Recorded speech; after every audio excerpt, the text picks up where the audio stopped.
জয় শ্রীরাম, সবাই কেমন আছেন?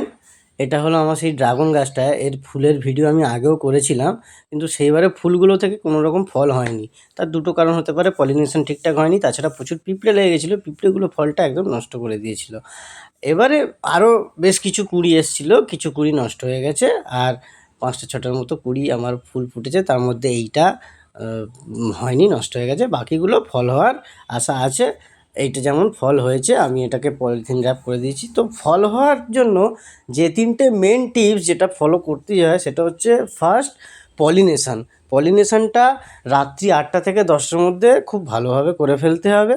দ্বিতীয়ত পিঁপড়েকে দূরে রাখতে হবে। তার জন্য আমরা চক ব্যবহার করতে পারি, বা গ্যামাক্সিন পাউডার বা দারচিনির পাউডার ব্যবহার করতে পারি।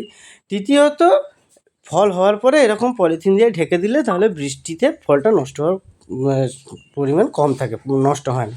তো এই ছিল ভিডিওটি ভালো লাগলে লাইক করবেন, চ্যানেলটি সাবস্ক্রাইব করে পাশে থাকবেন। সবাই ভালো থাকবেন, ধন্যবাদ।